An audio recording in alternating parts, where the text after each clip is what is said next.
اور اللہ نے اس کو جوڑا ہے تقوی سے. وَمَن يَتَّقِ اللَّهَ يَجْعَلْ لَهُ مَخْرَجًا وَيَرْزُقْهُ مِنْ حَيْثُ لَا يَحْتَسِبُ. جو تقوی اختیار کرتا ہے اللہ اس سے بے حساب عطا فرماتے ہیں، بغیر گنے روزی عطا فرماتے ہیں تقوی کی برکت سے. یہ ہو گیا دنیا کا فائدہ، یہ ہو گیا دنیا میں بچا لیا جانا.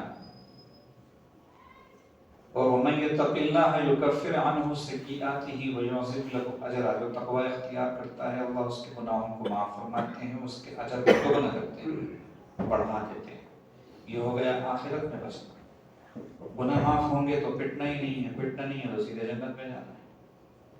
جو تقوی کی برکت سے یہ نعمت ملتی ہے، اور یہ ہے تھوڑا سا مشکل بنسبت عبادات کے، نیک اعمال کے، یہ تھوڑا سا مشکل ہے. اس لیے کہ گناہ سے بچنے میں جس قدر نفس کو تکلیف ہوتی ہے، دنیا میں کوئی عمل ایسا نہیں ہے جس کے کرنے یا نہ کرنے سے اتنی تکلیف ہوتی ہے. آپ آزما کے دیکھیں، اتنی آسانی سے انسان گناہوں سے بچ سکتا ہے. اور پھر اگر بچ بھی جاتا ہے تو ایک سے بچتا ہے دوسرے میں پھنس جاتا ہے، دو سے بچتا ہے تیسرے میں پھنس جاتا ہے، آج بچتا ہے کل پھنس جاتا ہے، 2-3 دن بچتا ہے چوتھے دن پھنس جاتا ہے. چنانچہ کتنے لوگ جو بیعت ہوتے ہیں اپنے اپنے مشائخ سے، ان کی یہی شکایت ہوتی ہے کہ استقامت کے ساتھ چل نہیں پاتا ہوں. چند دن اچھے سے گزرتے ہیں، پھر اس کے بعد مسئلہ بن جاتا ہے. پتہ کیا چلا دشوار تو ہے، تھوڑا سا مشکل ہے. اسی لیے اس کی ڈیمانڈ بھی ویسی، اس کی مانگ بھی ویسی. ہر زمانے میں جو متقی ہوگا وہ اللہ کے انعامات اور اکرامات کو اپنے اوپر دیکھے، وہ محسوس کرے گا خود ہی اپنی زندگی میں کہ اس کی زندگی کیسی گزر گئی. بادشاہوں سے زیادہ شان و شوکت والی زندگی ہو جاتی ہے روحانی اور باطنی اعتبار سے. بلکہ بادشاہ تو کیا چیز ہے، وہ تو پریشان رہتے. اسی لیے حضرت اکثر فرمایا کرتے تھے، حضرت سے پہلے بھی تمام مشائخ نے یہ بات ارشاد فرمائی ہے. گویا مشائخ کی دنیا کا متفقہ فیصلہ ہے کہ اگر بادشاہ نے وقت کو پتہ چل جائے کہ اللہ والوں کے دلوں میں کس قدر سکون ہوتا ہے، تو اپنے لاؤ لشکر کو، فوج کو، سب کو لے کر ان پہ چڑھائی کر دیں کہ ہم بادشاہ وقت ہوتے ہوئے اتنے پریشان ہیں، تمہیں اتنے پرسکون کیسے.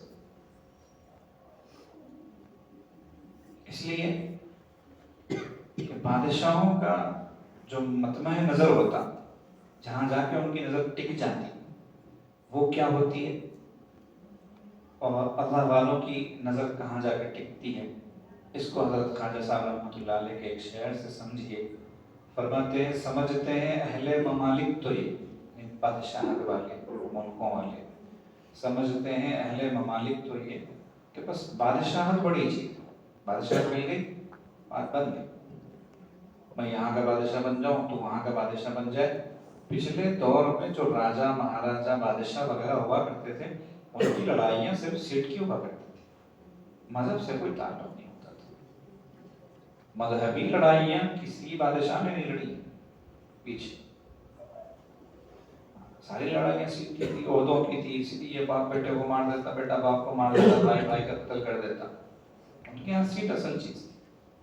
سمجھتے ہیں اہل ممالک تو یہ کہ بس بادشاہت بڑی چیز ہے، مگر جو ہے اہل نظر اہل دل وہ کہتے ہیں چاہت بڑی چیز ہے. چاہت، اس کی چاہت، اللہ کی چاہت.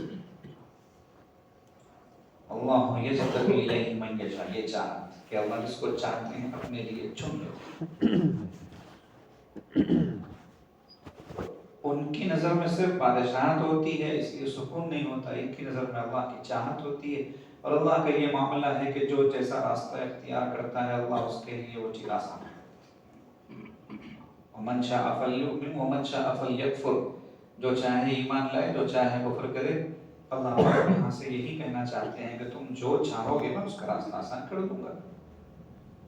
بہت سارے ہم میں سے کہتے ہیں ہمارے لیے تو بہت مشکل ہے، ہمارے لیے تو بہت مشکل ہے. تو ہم نے مشکل کر لیا، ہم نے راستہ بند کر دیا. ایک سنت اگر بتائی جائے کہ بھئی اس پہ عمل کر لو، ٹخنوں سے اپنے شلوار تہبند اونچے رکھا کرو، نیچے مت رکھو، کہ اس کی وعید آئی ہے تو ہماری جان نکل جاتی ہے، کیوں؟ اس لیے کہ ہمارے نزدیک مشکل ہے۔ اسی کو حضرت خواجہ صاحب رحمۃ اللہ علیہ نے فرمایا، جو آسان سمجھو تو آسانیاں ہیں، جو دشوار کر لو تو دشواریاں ہیں۔ ٹخنوں سے نیچے پائنچے لٹکانا ایسی سخت وعید ہے کہ نبی علیہ السلام نے ارشاد فرمایا، ٹخنوں سے نیچے جو حصہ کپڑوں کے ذریعے ڈھکا ہوگا وہ جہنم میں جائے گا۔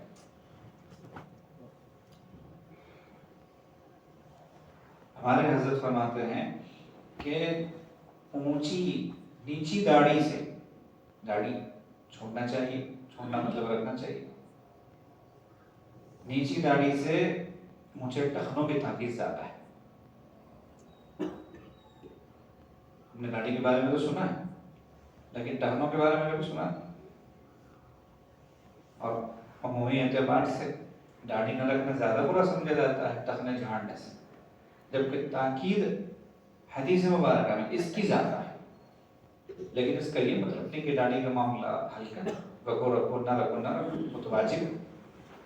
ہاں، تمام کے تمام چاروں ائمہ کے نزدیک واجب ایک مشت سے کم، ناجائز کٹانا گناہ۔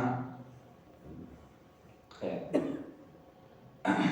اس طرح کے کئی گناہ ہیں جن میں ہم ملوث ہیں اور ان سے باہر کوئی آنا چاہتا ہے، کوئی آنا چاہتا ہی نہیں۔ اور دلیری دکھائی جاتی ہے اللہ تعالیٰ پر کہ اللہ پاک تو معاف کرنے ہی کے لیے بیٹھے ہوئے ہیں، ان کا کام ہی تو معاف کرنا ہے۔ ٹھیک ہے، معاف کریں گے وہ تھوڑی دیر کے لیے۔ اگر کسی سے مثال کے طور پہ کہا جائے، بارش کا موسم ابھی گزرا، تیز بارش ہو رہی ہو، موسلادھار بارش مسجد میں ہے، شروع ہو گئی، اب کہا جائے کہ بھئی یہاں سے باہر نکلو، مسجد کے باہر نکلو اور بارش میں 10 منٹ بھیگو پھر گھر جاؤ، کتنے لوگ تیار ہوں گے؟ موسلادھار بارش، جب بارش زور سے ہوتی ہے نا تو سر پہ جب پڑتی ہے تو ایسا لگتا ہے جوتے پڑ رہے ہیں۔ ہلکی بوندا باندی ہو تو اچھا لگتا ہے، سخت بارش تو مارتی ہے۔ تو اگر کہا جائے کہ 10 منٹ ٹھہرو بارش میں پھر جاؤ، کتنے لوگ تیار ہو؟ ایسے ہی گرمی کا زمانہ ہو، سورج شعلے برسا رہا،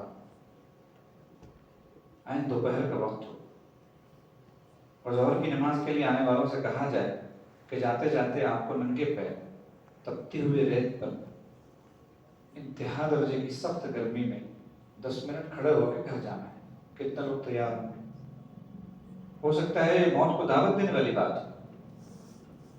یہ مثال عاجز نے صحیح نہیں دی، یہ مثال فٹ بھی نہیں آئے گی، بہت ہلکی بات ہے، بہت ہلکی بات ہے۔ ذرا جہنم میں وایا ہو کر جنت جانے کو اس مثال کو سامنے رکھ کے سوچ، اس مثال کو سامنے رکھ کے سوچ کہ جو ہم سمجھتے ہیں نا کہ ایک دن آئے گا جنت میں چلے جائیں، بڑی آسانی سے ہم سب کہہ دیتے ہیں ایک دن آئے گا جنت میں جائیں، وہ کون سا دن آئے گا بھائی؟ کون سا دن آئے گا؟ کتنے دن گزریں گے؟ اللہ نے لمٹ کوئی طے کی ہے کہ فلاں عمل نہ کرنے پر 1 سال، فلاں عمل نہ کرنے پر 6 مہینے، فلاں عمل نہ کرنے پر 1 مہینہ، فلاں گناہ کرنے پر 5 سال، فلاں گناہ پر 10 سال۔ کوئی ایسی طے شدہ مدت نہیں ہے، کب تک رکھیں گے انہیں کو معلوم۔ اور انسان وہاں نبی علیہ السلام نے جس نے فرمایا سیکنڈز کے اعتبار سے جل کر کوئلہ ہوگا۔ اب کتنی دفعہ ہو گئے، آسان تھوڑی ہے۔ دنیا کے ہر تقاضے کو، نفسانیت والا ہو، شہوانیت والا ہو، جہنم کی آگ سے موازنہ کریں۔ جیسے وہ ایک واقعہ طالب علم کا بڑا مشہور ہے، حضرات نے سنا بھی ہوگا، پچھلے زمانے میں قافلوں کی شکل میں لوگ جایا کرتے تھے لٹیروں کے خوف سے، ان سے بچنے کے لیے۔ تو ایک دفعہ ایسے ہوا کہ قافلہ لٹ گیا اور بچی جو ہے وہ جوان تھی قافلے میں، جیسے تیسے جان بچاتی، بھاگتی دوڑتی ادھر ادھر ہوتی ہواتی ایک ایسی جگہ چلی گئی جہاں پر جھونپڑی نما کچھ گھر تھا، ہلکا سا کٹیا جو ہوتی ہے، اس نے جا کے زور زور سے دروازہ بجایا، اندر طالب علم تھا،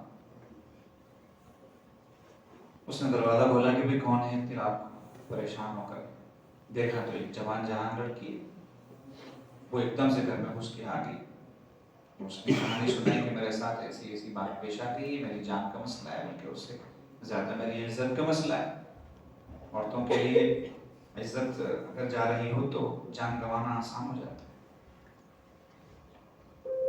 اس نے کہا ٹھیک ہے، ادھر کونے میں جا کے بیٹھ جائیں، وہ اپنے کام میں مشغول ہو گئے، پڑھ رہا تھا، مطالعہ کر رہا تھا، بلکہ جب رہی کے سامنے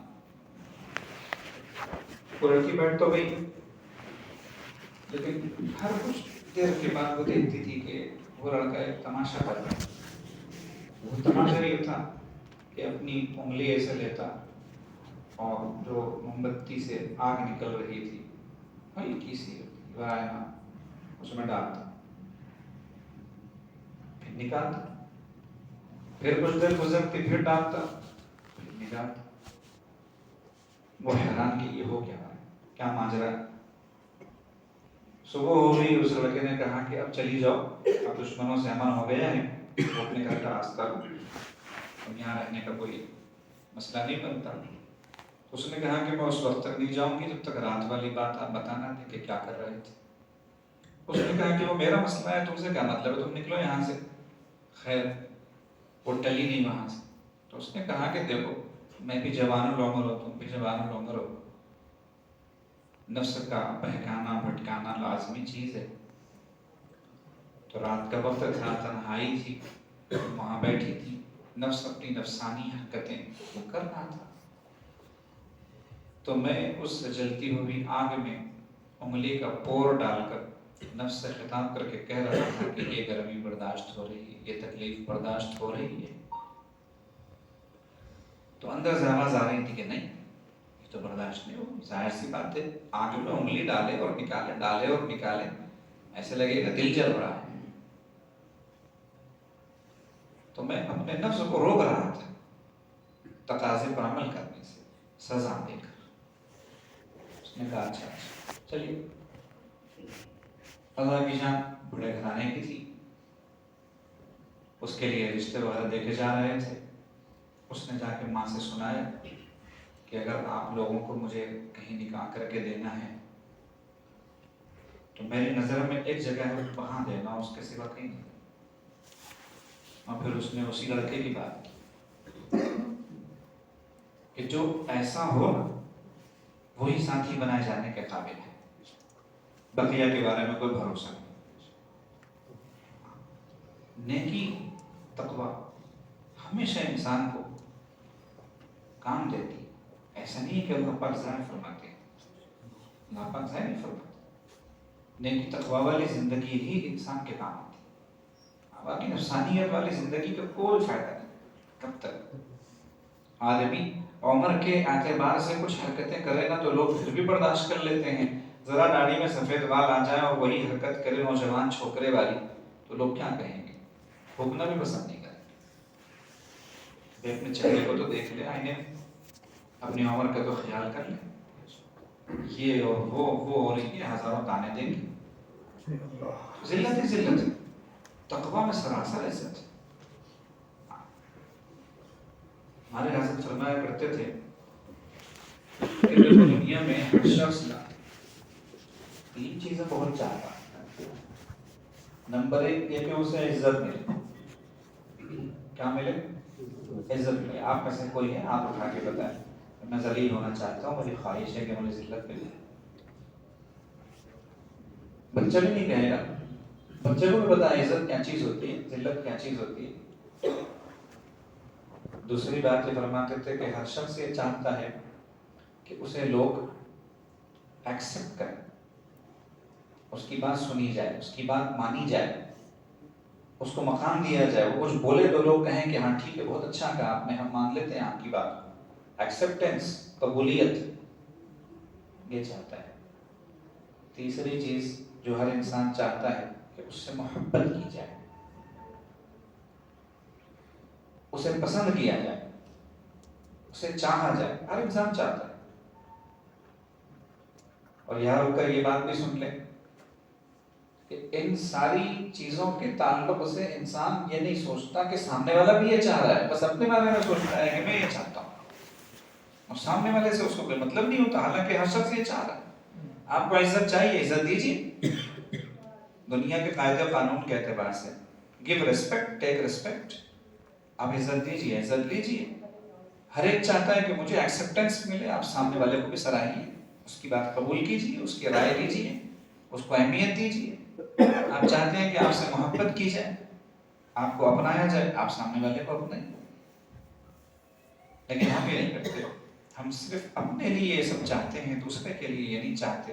ظاہر سی بات ہے کہ جب ہم میں سے ہر ایک اپنے لیے چاہے گا، دوسرے کے لیے نہیں چاہے گا، تو سامنے والا بھی میرے بارے میں نہیں چاہے گا، تو پھر آپس میں انتشار ہوگا، مسائل ہوں گے، اختلاف ہوں گے۔ بہرحال یہ تین چیزیں اہم ہوتی ہیں جو ہر انسان چاہتا ہے۔ حضرت فرماتے ہیں اب ذرا قرآن عظیم الشان کھولیے، آپ کو قرآن بتائے گا کہ یہ تین چیزیں کہاں سے ملتی ہیں۔ چنانچہ اللہ نے پہلی بات ارشاد فرمائی ان اکرمکم عند اللہ اتقاکم،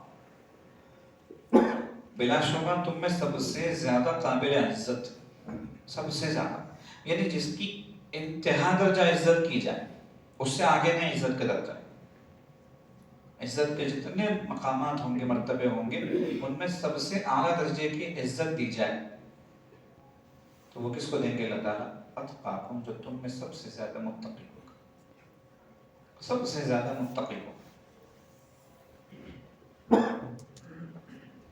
تقوی کی حقیقت، اس کے حصول کا طریقہ ہم بیان کے آخر میں بتا دیں گے انشاءاللہ، جب تک سنیے کہ تقوی ہے کتنا ضروری۔ تو سب سے زیادہ جو متقی ہوگا، اللہ فرماتے ہیں کہ سب سے زیادہ عزت اسے میں دوں گا۔ جب اللہ عزت دینے آ جائیں گے، عزت دینے پر آ جائیں گے، اور وہ جب یہ کہہ رہے ہیں کہ عند اللہ، اللہ کی نظر میں، دنیا تمہیں نہ سمجھے، دنیا والوں سے کیا لینا دینا، وہ تو قبر میں لٹا کے مٹی ڈال کے جانے والی بے وفا مخلوق ہے، اس کا کیا سوچ رہے ہو؟ میرا سوچو، عند اللہ، اللہ کے نزدیک کون عزت والا ہے؟ تقوی۔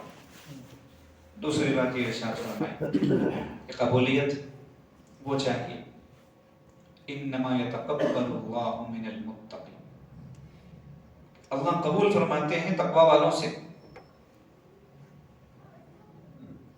یعنی اللہ کے پاس اگر ایکسیپٹنس ہوگا بندے کی کسی بھی عمل کا، کسی بھی کوشش کا، کسی بھی ایفرٹ کا، تو وہ صرف اسی سے تقوی والا، تقوی نہیں تو اللہ رد کرتے، رد کرتے۔ چنانچہ اس کی ایک موٹی مثال نبی علیہ السلام نے فرمایا کہ جو کینہ پرور ہوگا، جس کے دل میں اپنے مسلمان بھائی کے تعلق سے کینہ ہوگا، اللہ پاک اس کی نماز قبول نہیں فرمائے گا۔ اور جو کسی سے بات چیت بند کرے گا، 3 دن سے زیادہ بات چیت بند رکھنا حرام ہے، اور ان 3 دنوں میں مر گیا تو سیدھے جہنم میں جائے گا، نبی علیہ السلام نے ارشاد فرمایا۔ کینہ کس چیز کا نام ہے؟ ذرا ہم کینے کی تعریف سنیں اور پھر اپنے گریبانوں میں جھانکیں کہ کہیں ہم پکڑ میں تو آنے والے نہیں۔ کینہ کہتے ہیں کسی سے ایسی دشمنی ہو جانا، ایسی اس کی طرف سے نفرت دل میں بیٹھ جانا کہ اس کو تکلیف پہنچے تو دل خوش ہو، اس کو خوشی پہنچے تو دل برا ہو۔ گریبانوں میں جھانک کے کتنے ایسے ہوں گے جن کو تکلیف پہنچتی ہے تو ہم کہتے ہیں کہ اب آئے گی عقل ٹھکانے، اب پتہ چلے گا آٹے دال کا بھاؤ، بہت اڑ رہا تھا معلوم ہوگا، اندر اندر کہیں گے۔ اور اسی طریقے سے اگر اس کو خوشی ہوگی تو ہمیں تکلیف پہنچے گی، کیا بات ہے، کیوں راحت پہنچی اسے، کیوں خوشی پہنچی اسے تو ذلیل ہونا چاہیے، اسے تو در در کے دھکے کھانا چاہیے، اسے تو میرے پاس ناک رگڑتے ہوئے آنا چاہیے تھا۔ انتظار کرتے ہیں لوگ، ناک رگڑتے ہوئے آئے گا، حقیقی بھائی کے تعلق سے انتظار کرتا ہے کہ بچی کی شادی کا موقع آئے گا نا، ناک رگڑتے ہوئے آئے گا. یہ ہے آج کا ایمان، آج کا اسلام. اللہ پاک ہم سب کی حفاظت فرمائے. تو یہ ہے کہ نہ پروری. اللہ پاک نمازیں قبول نہیں کرتے، نمازیں قبول نہیں کرتے. ایسے ہی انسان اگر یاد رکھیے نیکی کے ساتھ، اعمال صالحہ کے ساتھ، اعمال صحیحہ سے نہیں بچے گا، برے اعمال سے، یعنی تقوی اختیار نہیں کرے گا، تو اس کے یہ نیک اعمال اس کے کام نہیں آئیں گے. کیونکہ اعمال صالحہ کا مطلب ہی یہ ہوتا ہے کہ آپ کا ہر عمل اچھا ہو، ہر عمل اچھا ہو. جیسے بدنگاہی سے بچنا ایک عمل ہے، اب بچنا چاہیے. اگر نہیں بچ رہے تو یہ عمل صالح نہیں ہے. اس طرح لوگ غلط فہمی کا شکار ہوتے ہیں کہ عمل صالح کا مطلب نماز پڑھو، چاہے آتے ہوئے بدنگاہی کرو مسجد کو، مسجد سے جاتے ہوئے بدنگاہی کرو، کوئی بات نہیں. نہ، عمل صالح کا مطلب جن اعمال سے روکا گیا ان سے بچو، وہ بھی عمل صالح. تو یہ تقبل اللہ من المتقین، اللہ قبول فرماتے ہیں تقوی والوں سے. یہ دراصل وہ جملہ ہے جو حابیل میں قابل سے کہا تھا. یہاں نکتے کی بات یہ ہے کہ اگر کوئی آپ سے یہ پوچھے کہ بھئی یہ کب سے ہے یہ بات کہ اللہ پاک متقیوں سے قبول کرتے ہیں، غیر متقیوں سے قبول نہیں کرتے، کہنا پہلے انسان سے شروع دن سے. کب تک رہے گی؟ قیامت تک. قیامت تک اگر یہ بات نہیں رہنے والی ہوتی قرآن میں نہیں آتی. قرآن میں اللہ نے بہت ساری باتیں اتاری ہیں جو صبح قیامت تک چلنے والی ہیں. کوئی بات اس میں ایکسپائر ہونے والی نہیں ہے، کوئی چینجز آنے والے نہیں ہیں. لا تبدیل لکلمات اللہ، اللہ کے کلمات میں کوئی تبدیلی نہیں، کوئی رد و بدل نہیں. یہ لڑائی ہوئی تھی ان لوگوں میں، سب کو پتہ ہے. تو اس نے یہ کہا تھا کہ میں قربانی دوں گا. دیکھتے ہیں اللہ پاک قبول فرماتے نہیں. اللہ کا معاملہ تو یہ ہے کہ تقوی ہوگا تو قبول کرتے، ورنہ نہیں کرتے. اور وہ پہلی والی بات کو نظر میں رکھیں کہ جب تقوی والے ایسے ہیں کہ جیسے دنیا میں جیسے آسمان پر ستارے سجے ہوتے ہیں، تو دنیا والوں میں تقوی والے ایسے ہوتے ہیں سجے ہوئے. تو اللہ جب دیکھیں گے، جیسے ہم یہاں سے آسمان دیکھتے ہیں تو ستارے نظر آتے ہیں وہاں وہاں وہاں، اللہ بھی جب نظر ڈالیں گے تو تقوی والے ویسے ہی نظر آئیں گے. سجے ہوئے کا تو مطلب ہی یہ ہوا.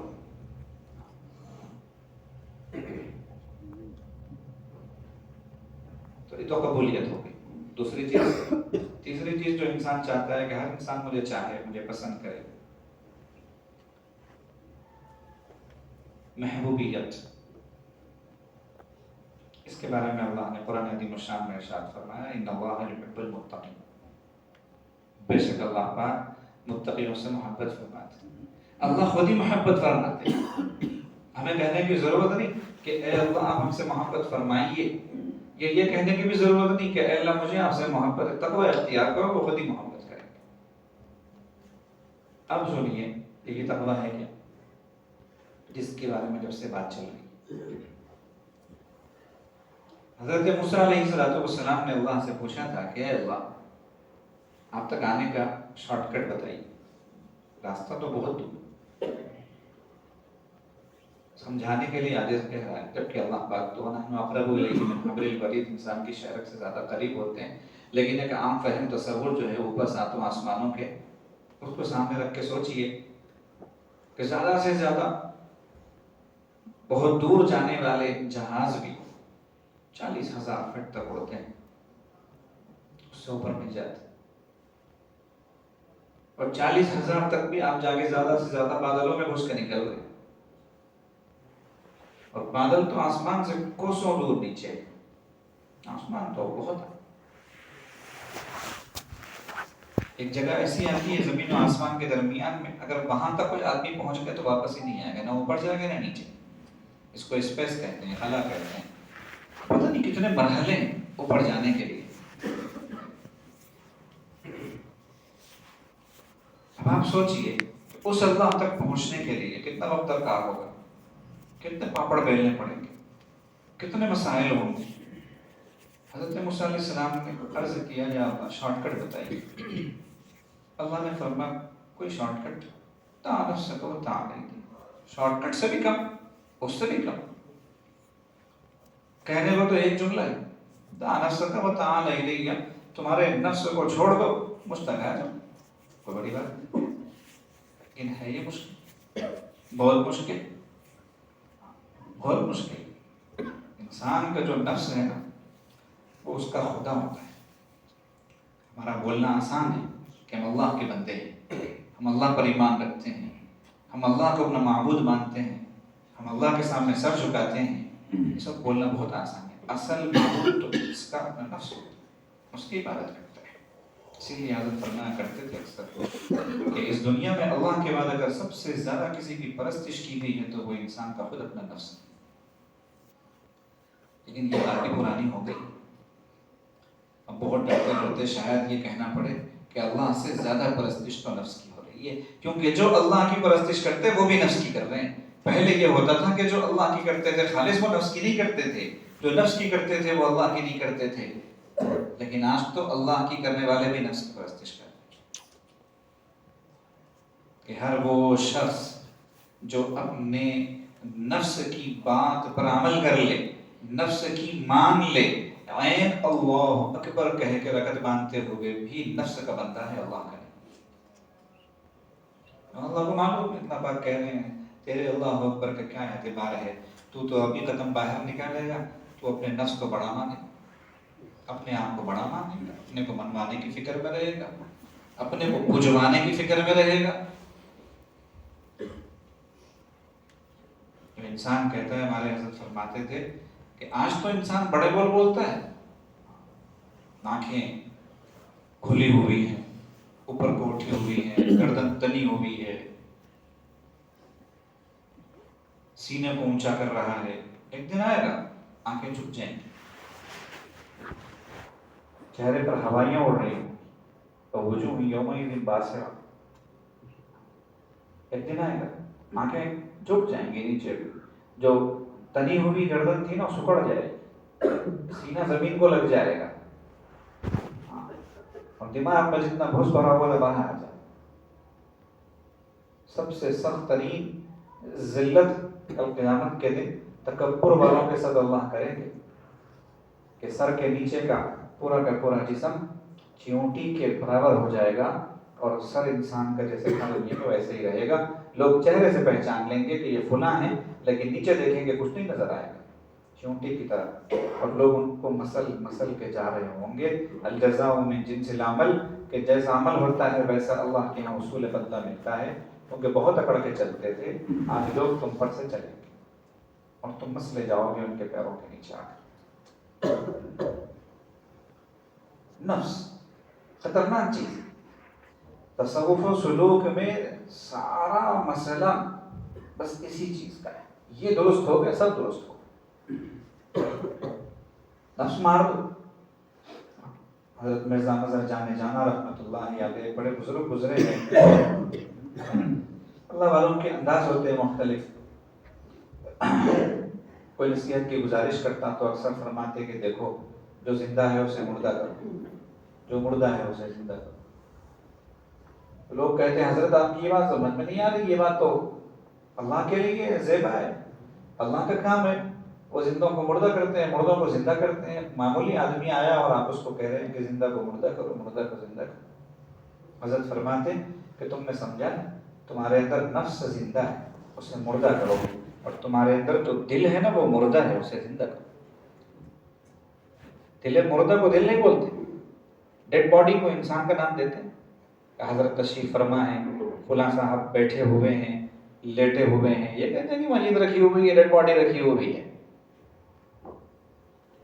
روح نکل گئی، انسان ختم. دل مردہ بھی ایسے ہی ہے، دل مردہ دل نہیں. حضرت اکثر پڑھا کرتے تھے یہ شعر، دل مردہ دل نہیں ہے اسے زندہ کر دوبارہ، کہ یہی ہے امتوں کے مرض کہن کا چارہ. کہ جو دل مردہ ہے وہ دل نہیں، اسے پھر دوبارہ تم زندہ کرو. کہ جتنے تمہاری بیماریاں ہیں، جتنے امراض ہیں، ان سب کا علاج بس یہ ہے، دل زندہ کرو.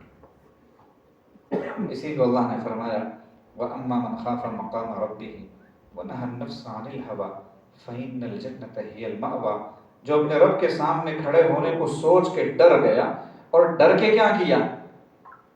وہ جو نماز کے بعد ہم توبہ توبہ کرتے ہیں وہ نہ، زیادہ سے زیادہ استغفار کی تسبیح پھیر دیا نہ، وہ بھی نہیں، اللہ کیا فرما رہے وہ سنیے، صدقہ خیرات کر دیا اللہ سے ڈر کے نہ، یہ کیا وہ کیا وہ کیا ہوگا سب اپنی جگہ، ثواب مل جائے گا، ڈر کے کرنا کیا ہے؟ وَنَهَى النَّفْسَ عَنِ الْهَوَىٰ، خواہشات نفسانی سے اپنے آپ کو روک لے، جو مرضی میں آ رہا ہے، جو جی میں آ رہا ہے اس طرف آگے بڑھنے سے رک جانا، نہیں دیکھوں گا۔ خواجہ صاحب رحمۃ اللہ علیہ نے بڑے آسان الفاظ میں سمجھایا، نہ دیکھوں گا نہ دیکھوں گا، ارے توبہ نہ دیکھوں گا، کیا کہا؟ نہ دیکھوں گا نہ دیکھوں گا، ارے توبہ نہ دیکھوں گا، جن کو دیکھنے سے رب میرا ناراض ہوتا ہے، یہ ہے وَأَمَّا مَنْ خَافَ مَقَامَ رَبِّهِ وَنَهَى النَّفْسَ عَنِ الْهَوَىٰ، ہر جگہ یہی سوچنا کہ نہیں اللہ ناراض ہو جائیں گے، رک جاؤ،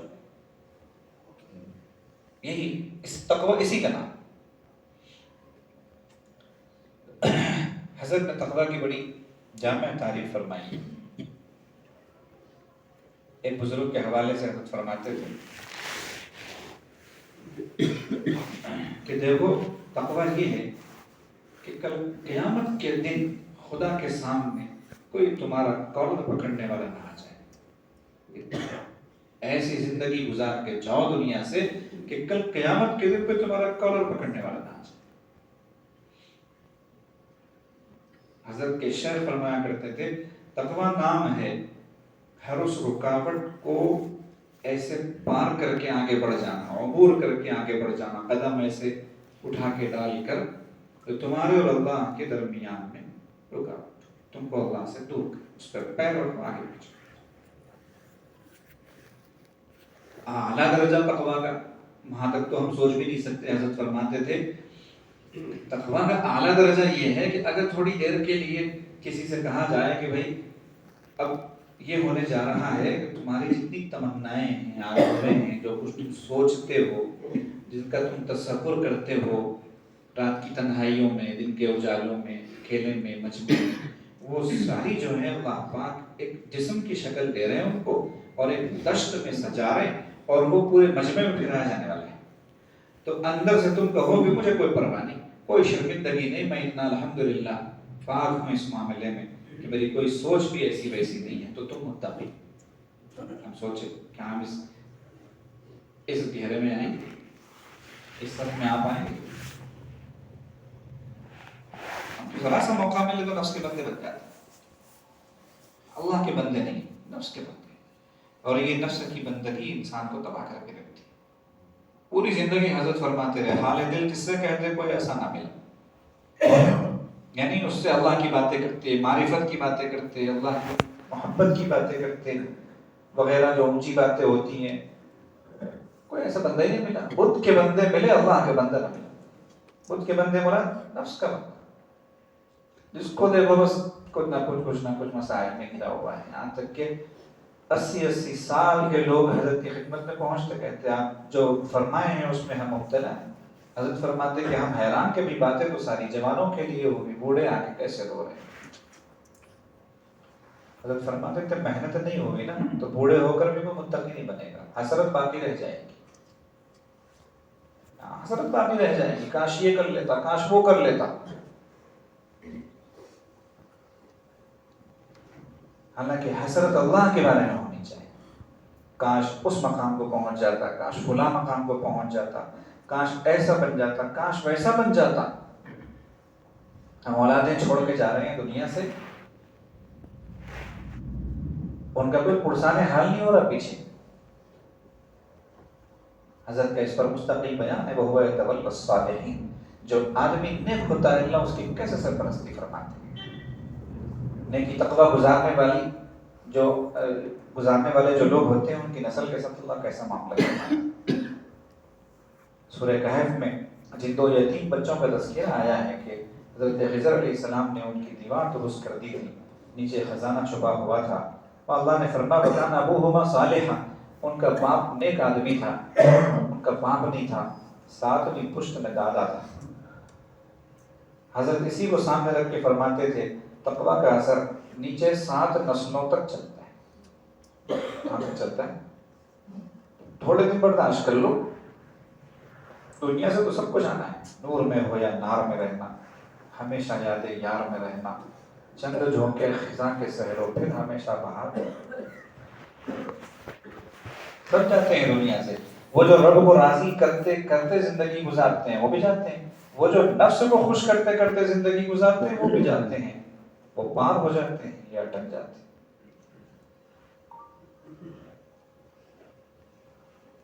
حضرت عمر بن عبدالعزیز رحمۃ اللہ علیہ نے کچھ نہیں چھوڑا پیچھے۔ جب لوگوں نے حیرت کی، پریشانی کا اظہار کیا تو فرمانے لگے کہ بھئی اگر وہ نیک ہوں گے تو اللہ خود ہی انہیں سامان لے کر، نیک نہیں میری بلا سے، میں کیوں گنہگاروں کے لیے، فاسقوں اور فاجروں کے لیے دنیا گزارنے کا انتظام کر کے جاؤں۔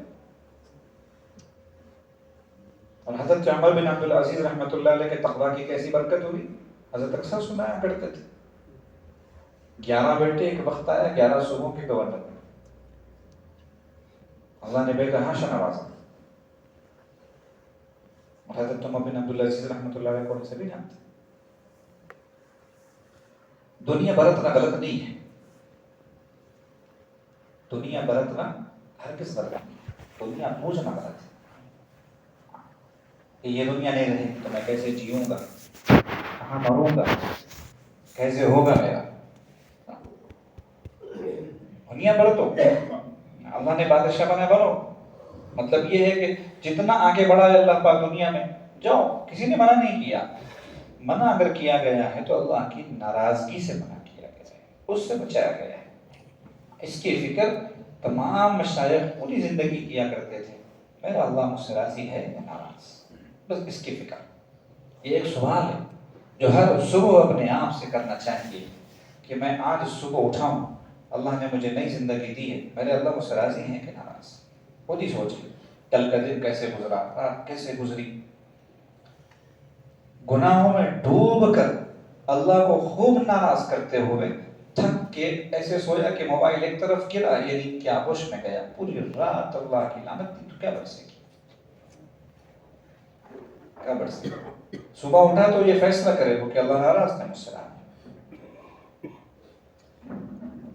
حضرت اکثر فرماتے تھے نا کہ رات میں اللہ پاک جن کی شکل دیکھنا نہیں چاہتے ہیں فرشتوں کو بھیجتے ہیں کہ اسے تھپک کے سلا دو، میں اس کی شکل دیکھنا نہیں چاہتا۔ جنہیں رات کے اعمال نصیب نہیں ہوتے انہیں سوچنا چاہیے فرماتے ہیں۔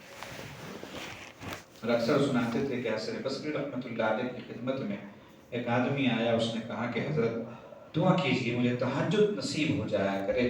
تو حضرت نے فرمایا کہ اگر تم اپنے دن بھر کے اعمال کو درست کرو گے اللہ تمہاری راتوں کے اعمال کو درست کرے گا۔ دن بھر اللہ کو ناراض کرتے رہتے ہو، اللہ کو تکلیف پہنچاتے رہتے ہو، تو رات میں کھڑا ہونا وہ ایسے ہے جیسے دلہا دلہن کے کمرے میں جائے، کوئی آسان چیز نہیں ہے۔ حضرت مثال لے کے فرماتے تھے کہ مشائخ اللہ کے نیک بندے رات مصلی پر کھڑے ہونے کے لیے رات کا ایسے انتظار کرتے ہیں جیسے نیا دلہا رات کا انتظار۔ مثال سے بات جلدی سمجھ میں آتی ہے، اس لیے سمجھاتے ہیں۔ تو جب اگر یہ چیز ہے وہ تو سوچو پھر اللہ پاک ہر کسی کو بلا لیں، ہر کسی کو توفیق دے دیں، پتہ نہیں کتنے ہوتے ہیں لیکن اللہ پاک دیکھتے ہیں، وہ ٹائم اللہ کے دیکھنے کا ہے، پہلے آسمان پہ آ کے رحمت کی نگاہ ڈالنے کا ہے، بھر بھر کے دینے کا وقت ہے، ندا لگ رہی ہوتی ہے، پکار لگ رہی ہوتی ہے اللہ کی طرف سے، ہم سنتے ہیں۔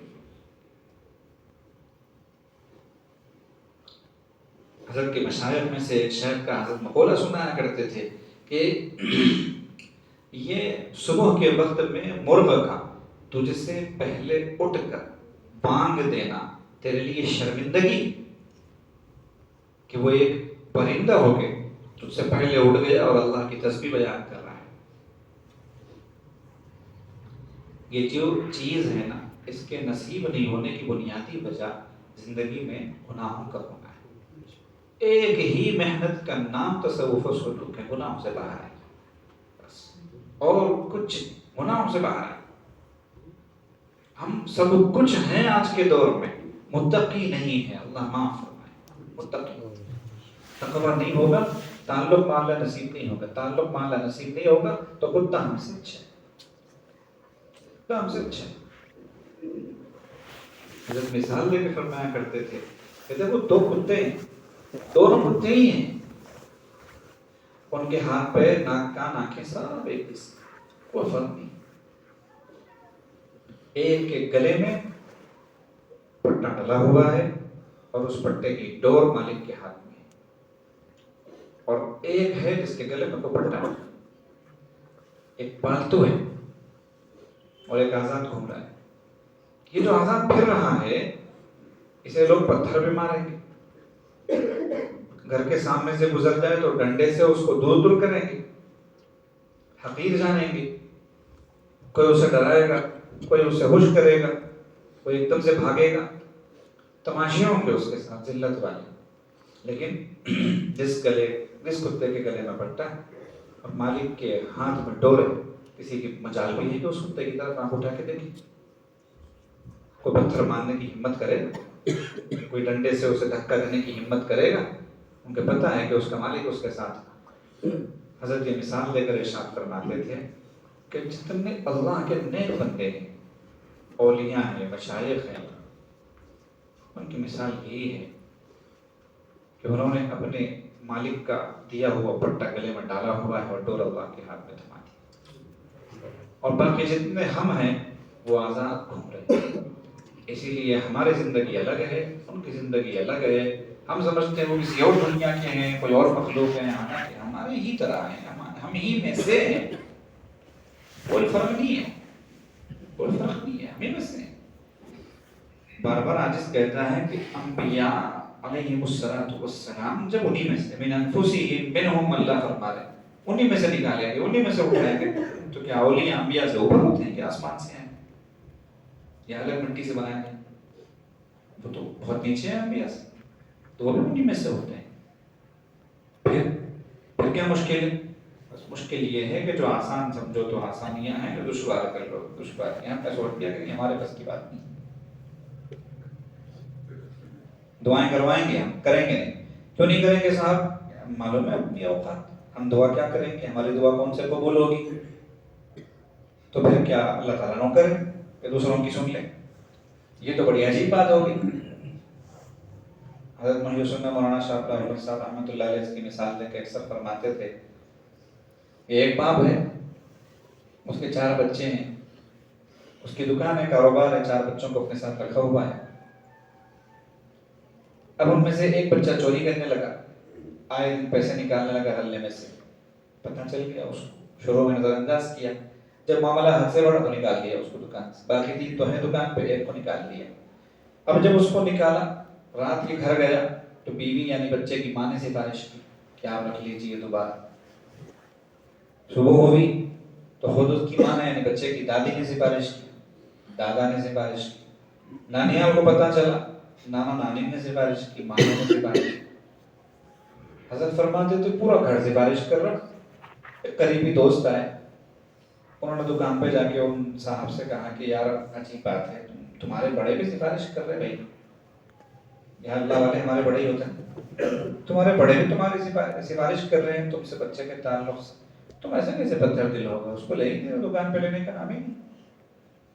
اس نے کہا کہ یار تم بھی نہیں سمجھ سکے معاملہ، بھائی وہ میرا خون ہے، میں باپ ہوں اس کا، میری اولاد ہے، میں اسے کیا بھٹکنے چھوڑوں گا، تباہ ہونے برباد ہونے؟ میں صرف اس انتظار میں ہوں کہ وہ ایک بار آ کے کہے کہ ابو مجھ سے غلطی ہو گئی، مجھے معاف کر دیجیے، میں رکھ لوں گا۔ وہ آنے کا نام ہی نہیں لے گا، اس کی سفارش کبھی یہ کرے، کبھی وہ کرے، کبھی فلاں کرے، کبھی فلاں کرے، وہ کہاں گیا؟ میں تو اس کے انتظار میں ہوں، اللہ آپ کے انتظار میں۔ اللہ وہ ذات ہے، اللہ کی اگر یہ تعریف کی جائے نا تو 100% صحیح ہوگی۔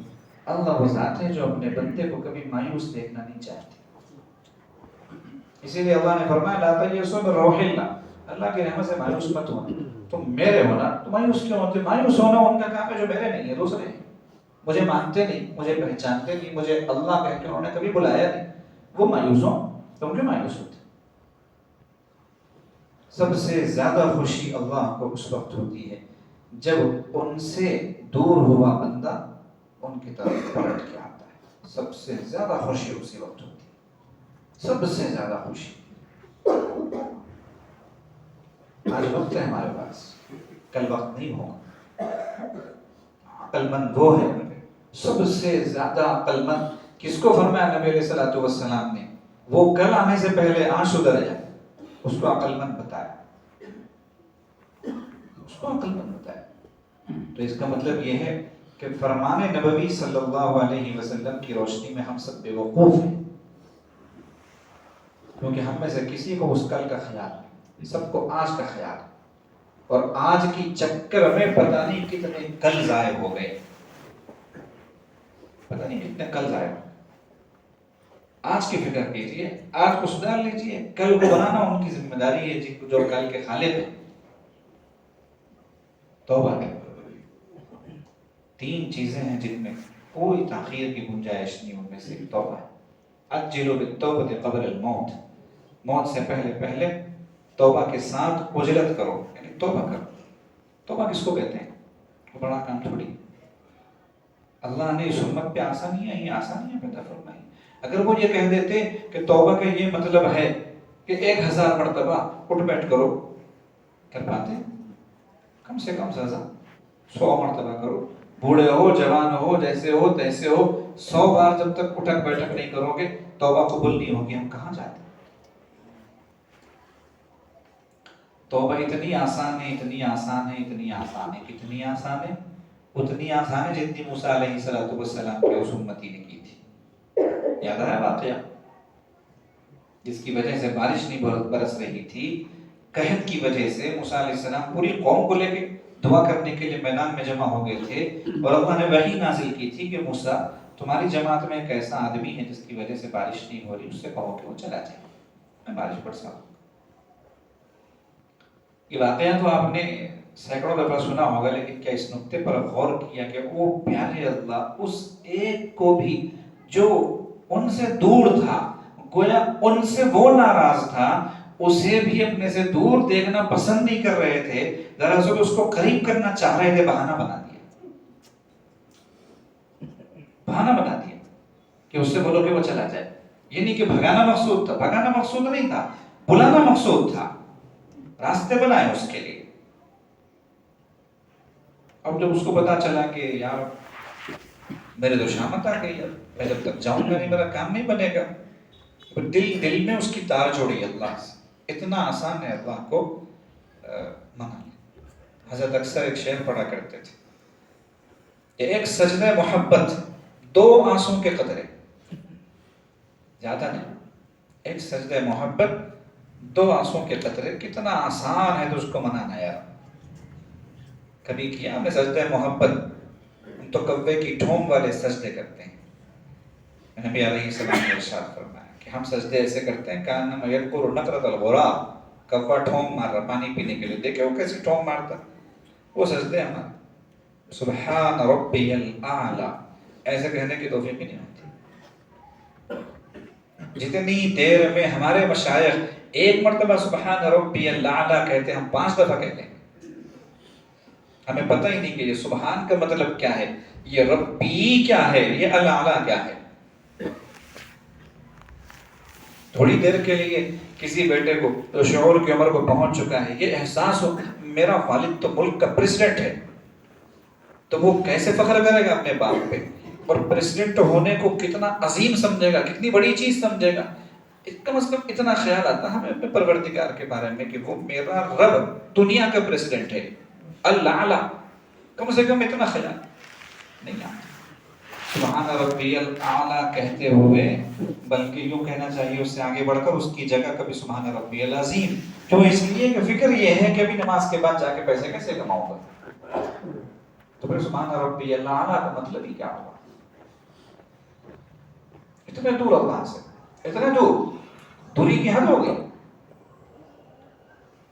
دل میں تار جوڑے، زیادہ کچھ کرنا نہیں ہے. دل میں شرمندگی ہو، آئندہ گناہ نہ کرنے کا عزم ہو، پچھلے پر پچھتاوا ہو، بس ہوگی تو وہی توبہ، زبان سے کہنے کی بھی ضرورت نہیں۔ اللہ ستار العیوب ہے، ایسے ڈھانپ لیتے ہیں۔ اس بیچارے نے یہی کیا تھا، دل میں تار چھوڑی تھی، ہاتھ بھی نہیں اٹھایا وہ کہ لوگ سوچے کہ میں دعا کر رہا، دل میں بارش برس گئی۔ اللہ نے فرمایا جس کی وجہ سے روکی تھی اسی کی وجہ سے وجہ، کہ اللہ اب تو بول دو نا کون تھا وہ، اتنا مقرب ہو گیا آپ کا۔ تو عجیب جواب دیا اللہ نے کہ موسیٰ جب وہ میرا نہیں تھا تو میں نے ظاہر نہیں کیا، اب میرا ہو گیا، میں عیب کھولوں؟ ایسے اللہ کا نیک آدمی راستے سے گزر رہا تھا، ایک نوجوان ساتھ ہو لیا، تھوڑی دیر کے بعد ان نیک صاحب نے دیکھا کہ بادل سایہ کیا ہوا ہے۔ آج کل ہم جو نیک ہیں نا، ہم لوگوں کے لیے بالکل فٹ ہونے والی مثال ہے۔ ذرا سا تسبیح ہاتھ میں آ جائے، ذرا سا داڑھی رکھ لیں، ذرا سا اس طرح کا حلیہ اختیار کر لیں، ذرا سا کسی خانقاہ میں جانے والے بن جائیں، ذرا سا تبلیغ سے جڑ جائیں، ذرا کسی مولانا سے ہاتھ ملانا شروع کر دیں تو اپنے کو ایسے ہی سمجھتے ہیں جو ابھی آپ جس کہنے جا رہے ہیں۔ تو اس نے سوچا کہ یہ بادل میری وجہ سے، چونکہ میں نیک ہوں، یہ تو ہے میرا گزرا گناہ گار۔ مجھ سے پوچھا کہاں جا رہے، کدھر جا رہے، بات چیت ہوگی۔ تھوڑی دور جانے کے بعد وہ نوجوان کا راستہ دائیں طرف کو آیا، ان صاحب کو جانا تھا سیدھے، جیسے ہی وہ نوجوان دائیں مڑا تو وہ بادل ادھر مڑ گیا۔ اب یہ نیک صاحب پریشان ہو گئے کہ یہ کیا ماجرا ہے، میں تو سمجھ رہا تھا کہ بادل میری وجہ سے چل رہا ہے، یہ تو ادھر چلا گیا۔ جب اس سے پوچھا کہ بتا کیا بات ہے، اس نے کہا میں توبہ کی نیت سے نکلا۔ کیا کہا اس نے؟ وہ کوئی بڑا اللہ والا نہیں تھا، اس نے کہا میں توبہ کی نیت سے نکلا، مجھے توبہ کرنا ہے بس، اس لیے جا رہا ہوں۔ اللہ نے اس کے ساتھ بادل ساتھ کر دیا۔ اتنے رحیم اللہ ہے، ابھی چلنا شروع بھی نہیں کیا، کام کرنا شروع ہو جاتا ہے۔ 100 لوگوں کا قاتل، بخاری شریف میں روایت ہے، ادھر ادھر نہیں، 100 لوگوں کا قاتل۔ اللہ نے زمین سمیٹ دی، اوپر سے تو اصول بتا دیا فرشتوں کو، جدھر کی مسافت قریب ہے وہ حساب سے فیصلہ کر دو، جاؤ۔ اگر جہاں سے نکلا ہے وہ جگہ قریب ہے تو جہنمیوں کی طرح لے کے آؤ، اور اگر جدھر جا رہا تھا وہ جگہ قریب ہے جنتیوں کی طرح لے آؤ۔ فرشتے آئے خوشی خوشی، ان کو معلوم تھا کہ ادھر سے جو نکلا تو وہ راستہ کم ہے، جہاں جانا ہے وہ زیادہ ہے، یعنی اپنی بستی سے جو راستہ طے کیا تھا وہ کم تھا، نیکوں کی بستی کا راستہ دور تھا۔ اب جب فرشتے آ کے زمین ناپے تو وہ راستہ دور نکل گیا، یہ راستہ قریب نکل گیا۔ پھر وہ لوگ پریشان ہو گئے، ہوا تو کیسے ہوا، یہ کیسے ہو گیا؟ بھائی ہم تو دیکھ کے گئے ابھی کہ وہ شخص اپنے گھر سے نکلا، زیادہ دور چلا بھی نہیں، نیکوں کی بستی تو بہت دور ہے، لیکن فیصلہ اللہ نے سنا دیا تھا کہ ادھر کا راستہ قریب ہے، وہاں کے اعتبار سے جنتی فرشتے آگے بڑھے، انہوں نے کہا کہ نہیں، جہاں جانا ہے اس کو نیکوں کی بستی وہ قریب ہے، لہذا ہم اس کو جنتی کی طرف لے کے جائیں گے۔ اس قدر بہانے ڈھونڈنے والے اللہ عذاب دینا چاہیں گے، عذاب دینا چاہیں گے۔ ان تعذبهم فإنهم عبادك وإن تغفر لهم فإنك أنت العزيز الحكيم۔ اگر آپ عذاب دیں تو آپ کے بندے ہیں، اور اگر بخش دیں تو آپ کی صفت یہ ہے، ہماری صفت یہ ہے کہ ہم گناہوں کی طرف خوب جانے والے، اور اللہ کی صفت یہ ہے کہ وہ مغفرت کی طرف خوب جانے والے۔ اللہ پاک ہم سب کو سچی پکی توبہ کی توفیق عطا فرمائے، نیک تقوی والی زندگی نصیب فرمائے، گناہوں کی نفرت ہم سب کے دلوں میں پیدا فرمائے، اور اللہ پاک اپنی محبت سے ہمارے دلوں کو شاد و آباد فرمائے۔ آمین۔ وآخر دعوانا ان الحمدللہ رب العالمین۔ توبہ کی کلمات پڑھ لیجئے، سچے دل سے نیت کیجئے کہ